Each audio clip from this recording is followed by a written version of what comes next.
Ladies and gentlemen, I am delighted to open this conference on Women in Industry and Innovation, Building Women's Resilience to Global Challenges and Emerging Crises. I'd like to thank UNIDO for organizing this important meeting in collaboration with FAO, UN Women, and the government of Italy. We come together at a particularly difficult time. Among the plethora of challenges created by COVID-19, this crisis is also exacerbating gender inequalities and the risks of reversing some of the most important progress that we have made on women's empowerment. Two key areas where we have to keep making progress in empowering women are industry and innovation. The participation of women in both areas is crucial, and it faces important challenges.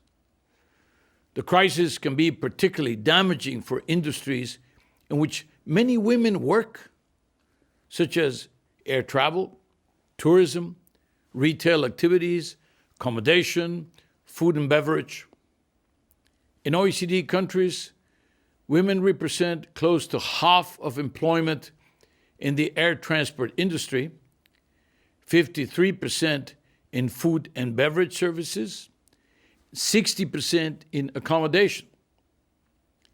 Now, some manufacturing industries with strong participation of women are also facing severe disruption.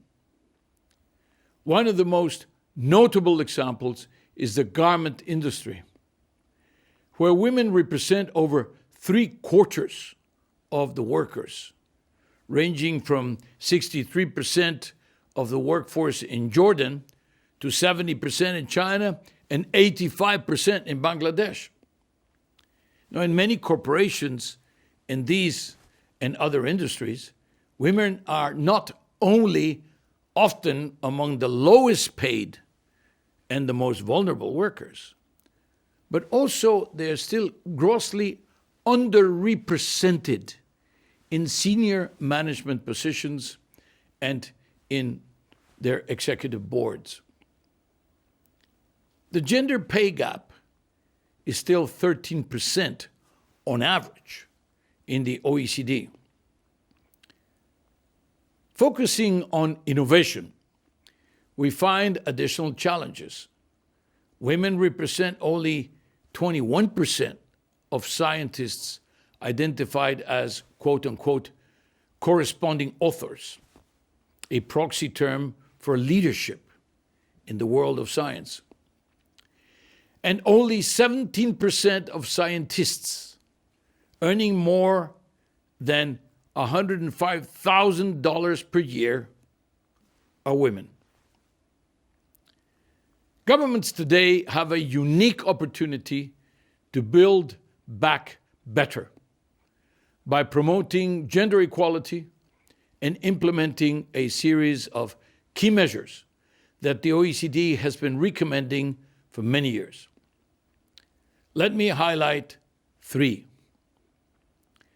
First, women need to be relieved of unpaid care responsibilities.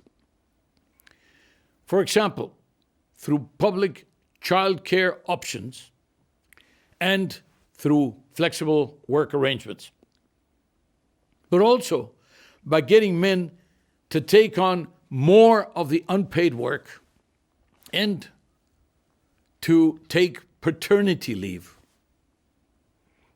Providing easier access to benefits targeted to low-income families in particular, single parents who are predominantly women, is also crucial to prevent inequalities from widening. Second, addressing gender inequalities in science, technology, engineering, and maths, the so-called STEM subjects, will require a strategic and systemic long-term approach.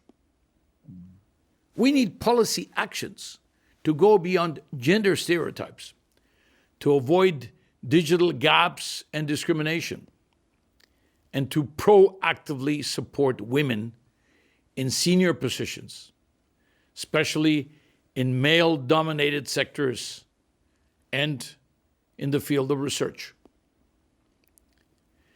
And third, given that COVID-19 poses a severe threat to the achievement of gender-related SDGs, it is key to ensure that the data collected on the impact of the pandemic are systematically sex disaggregated.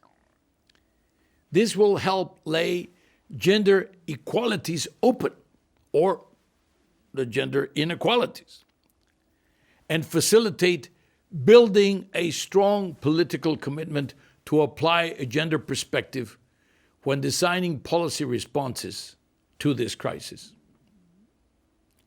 Looking ahead, the OECD will continue to champion women's empowerment through various areas of its work and through various tools, such as the OECD Gender Data Portal, the OECD Social Institutions and Gender Index, the so-called SIGI.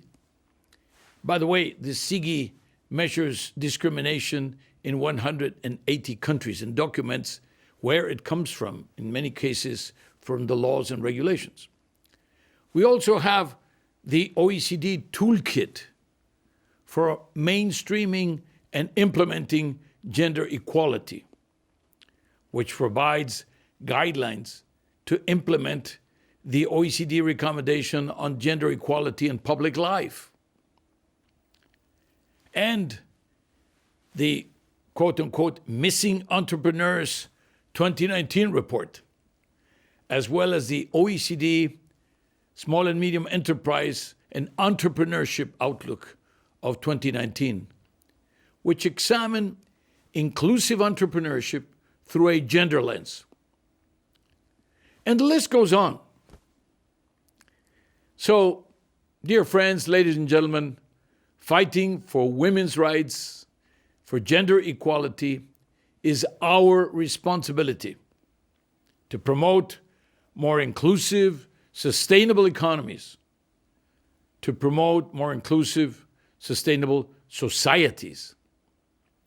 The OECD is fully dedicated to this important work and to joining forces with UNIDO to ensure that all women on this planet are duly empowered. Thank you.